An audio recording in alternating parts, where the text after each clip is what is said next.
সাত গম্বুজ মসজিদ ১৬৮০ সালের দিকে শায়েস্তা খাঁ নির্মাণ করেন।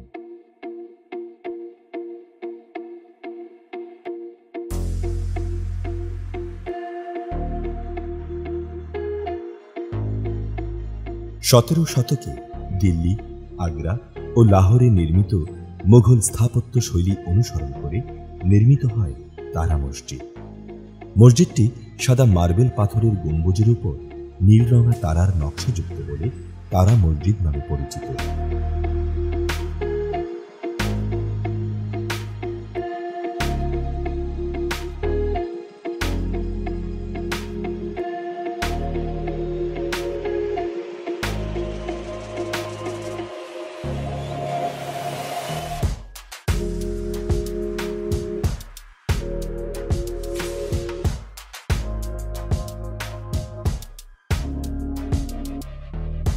জাতীয় মসজিদ বায়তুল মোকাররম ঢাকার ইতিহাসে এক গুরুত্বপূর্ণ সংযোজন।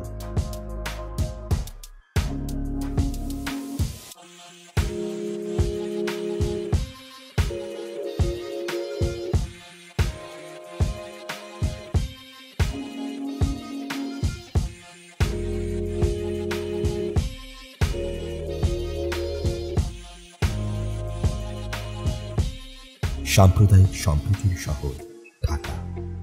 বিভিন্ন ধর্মাবলম্বীর উপাসনালয় রাজধানী শহরকে দিয়েছে আলাদা সৌন্দর্য। দ্বাদশ শতাব্দীতে নির্মিত ঢাকেশ্বরী মন্দির হিন্দু সম্প্রদায়ের জাতীয় মন্দির।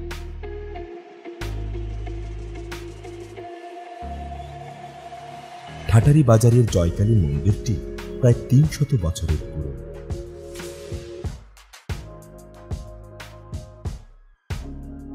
সুপ্রাচীন স্থাপনা শিখ সম্প্রদায়ের গুরুদুয়ারা নানকশাহী উপাসনালয়।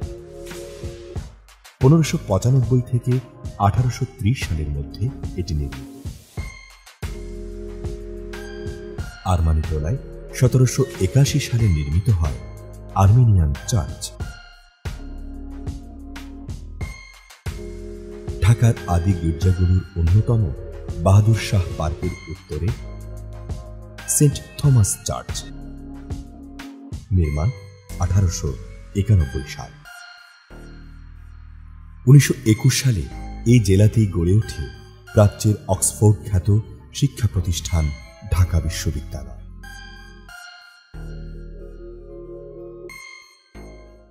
মাতৃভাষার দাবিতে এই বিশ্ববিদ্যালয় থেকে ১৯৪৮ সালে সর্বপ্রথম ছাত্রদের সোচ্চার কণ্ঠ ধ্বনিত হয়েছিল। ১৯৫২ সালে অমর ২১-এর সেই রক্তে রঞ্জিত ইতিহাস এখন আন্তর্জাতিক মাতৃভাষা দিবস।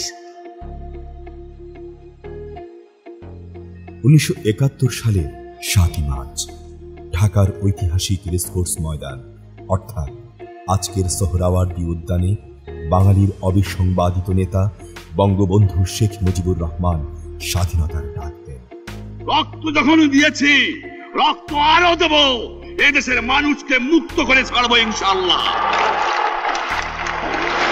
এবারে সংগ্রাম আমাদের মুক্তির সংগ্রাম, এবারে সংগ্রাম স্বাধীনতার সংগ্রাম। এখানে ১৯৭১-এর ১৬ই ডিসেম্বর পাকিস্তানি বাহিনীর আত্মসমর্পণের মধ্য দিয়ে অর্জিত হয় বাংলাদেশের মহান বিজয়। স্বাধীনতার এই অমর বিজয় গাথাকে কেন্দ্র করে সোহরাওয়ার্দী উদ্যানে গড়ে তোলা হয়েছে স্বাধীনতা চক।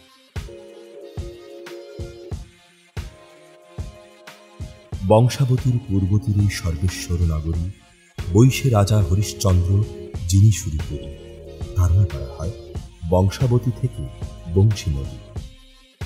সর্বেশ্বর রাজ্যের রাজধানী সম্ভার, সম্ভার থেকে সাভার নামের উৎপত্তি। সেই সাভার ঢাকা থেকে ২৪ কিলোমিটার উত্তরে। এখানে জাতীয় স্মৃতিসৌধ। ১৯৭২ সালের বিজয় দিবসে জাতির পিতা বঙ্গবন্ধু শেখ মুজিবুর রহমান এই স্মৃতিসৌধে ভিত্তিপ্রস্তর স্থাপন করেন।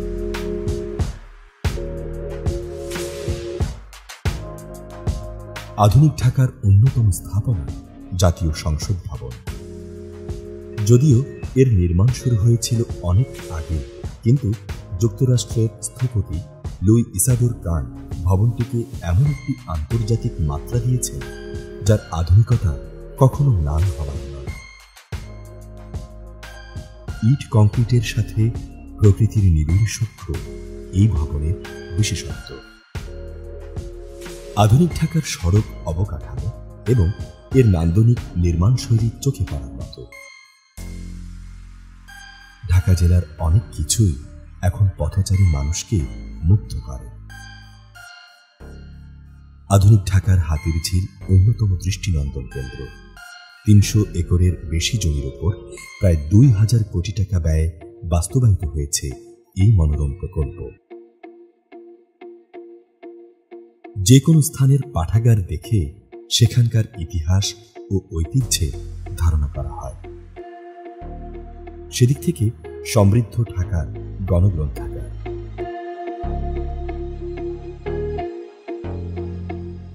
ঢাকার জাদুঘরে সংরক্ষিত রয়েছে সুপ্রাচীন পুরাতাত্ত্বিক নিদর্শন।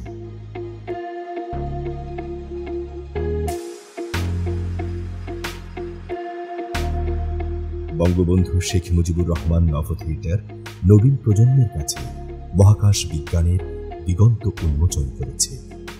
এই বিশেষ প্রতিষ্ঠানকে সেন্টার অব এক্সেলেন্স অর্থাৎ বিজ্ঞান শিক্ষার একটি উৎকর্ষ কেন্দ্রে পরিণত করা অন্যতম লক্ষ্য।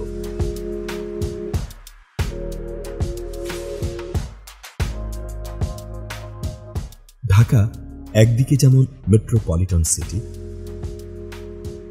তেমনি ঢাকা থেকেই নিয়ন্ত্রিত হয় দেশের প্রায় সকল ব্যবসা বাণিজ্য। দেশের অন্যতম রপ্তানি খাত তৈরি পোশাক সহ উল্লেখযোগ্য শিক্ষা প্রতিষ্ঠান বেশিরভাগ গড়ে উঠেছে ঢাকাকে কেন্দ্র করে।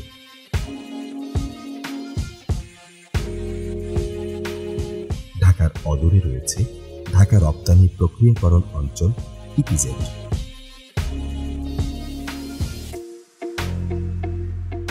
রাজধানীর ৪০ কিলোমিটার অদূরে ধামরাই কাঁসা পিতলের বাসন এবং বাহারি সামগ্রীর জন্য এখনো প্রসিদ্ধ।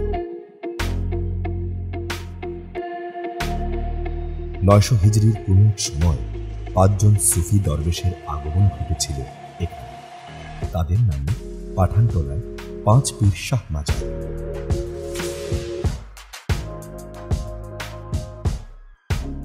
এখানকার যশোমাধবের রথযাত্রাও বিশেষভাবে পরিচিত।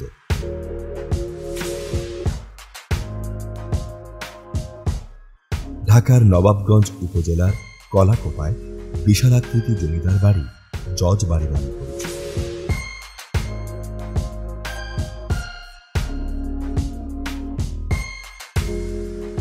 বান্দুরায় ঐতিহাসিক ভাঙা মসজিদ এলাকার অন্যতম নিদর্শন। জেলার সর্বদক্ষিণে দোহার উপজেলায় রয়েছে আরিয়াম্বি। আন্ধার কোঠা নামে পরিচিত খেলারামদার বাড়িও দোহারে, এখন সবই ধ্বংসাবশেষ।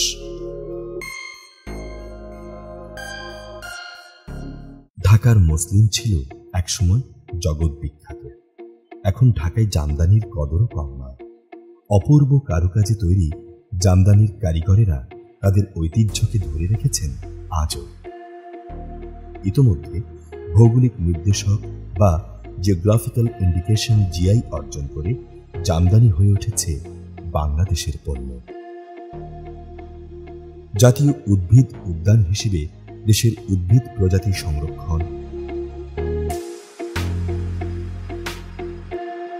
গবেষণা ও প্রদর্শনের সবচেয়ে বড় কেন্দ্র ঢাকার ন্যাশনাল বোটানিক্যাল গার্ডেন। প্রায় ২০৮ একর জুড়ে এই উদ্যান। এর পাশেই দেশের জাতীয় চিড়িয়াখানা। ১৯৭৪ সালে জীবজন্তুর এই প্রদর্শনশালাটি হাইকোর্ট চত্বর থেকে এখানে স্থানান্তরিত হয়।